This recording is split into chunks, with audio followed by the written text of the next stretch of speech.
Kata bantu berfungsi untuk memberi penerangan tentang kata kerja. Kata bantu terbahagi kepada dua. Yang pertama, kata bantu aspek. Dan yang kedua, kata bantu ragam. Kata bantu aspek ini merujuk kepada masa. Jadi masa dipecah kepada tiga. Yang sudah berlaku, yang belum berlaku dan yang sedang berlaku. Itu untuk kata bantu aspek. Fokusnya kepada masa.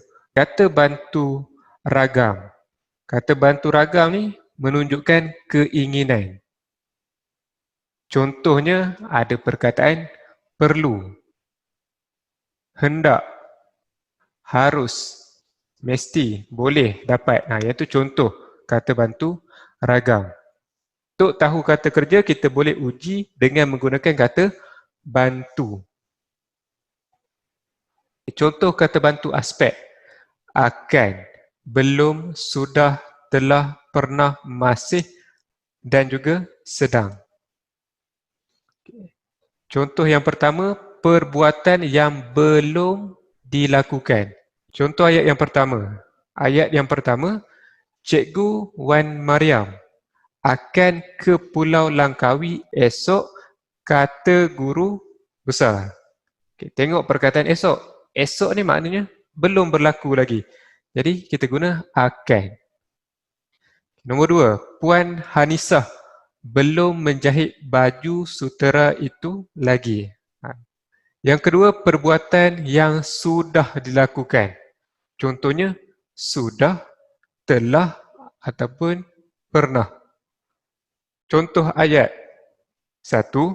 Zurina sudah menjalani rawatan matanya yang sakit itu.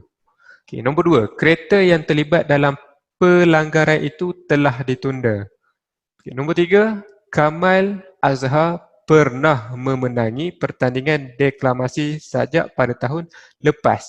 Pada tahun lepas menunjukkan perbuatan itu sudah. Jadi, sudah ni apa? Pernah. Okey, seterusnya kita tengok untuk jenis yang ketiga iaitu perbuatan yang sedang dilakukan. Maknanya sedang berlangsung. Contoh ayat. Yang pertama, Aiman dan Ashraf masih membujang sehingga kini. Nombor dua, Puan Umairah sedang berbual-bual dengan Puan Aina. Jadi kedua-dua ayat ini menunjukkan perbuatan yang sedang dilakukan. Kata bantu yang seterusnya ialah kata bantu ragam. Okey, kata bantu ragam ialah bentuk kata yang menyatakan ataupun menerangkan perasaan yang berkaitan dengan perbuatan yang hendak dilakukan untuk melakukan sesuatu perbuatan. Kata bantu ragam ni untuk menunjukkan keinginan kita. Okey, contoh kata bantu ragam. Hendak, mahu, boleh, dapat, wajib, mesti, perlu dan juga harus. Yang pertama, menyatakan kehendak ataupun kemahuan. Okay, contoh ayat, saya hendak ke sekolah petang nanti kerana ada latihan hoki. Okay, adik mahu makan nasi goreng ayam dan minum air Milo ais. Jadi ini kedua-dua ayat ini menunjukkan kehendak ataupun kemahuan. Okay. Yang B, menyatakan keupayaan atau keizinan. Okay, ini boleh dan juga dapat. Okay, untuk boleh ni keizinan. Kalau dapat, keupayaan. Nabil Iman boleh menyertai lawatan ke Taman Air Shah Alam. Jadi keizinan, boleh menyertai. Okay. Encik Irfan dapat mengangkat beg yang berat itu. Jadi menunjukkan keupayaan. Keupayaan mampu untuk mengangkat beg yang berat. Okay. C, untuk menyatakan kemestian. Kita mesti melakukan. Contohnya wajib dan juga mesti.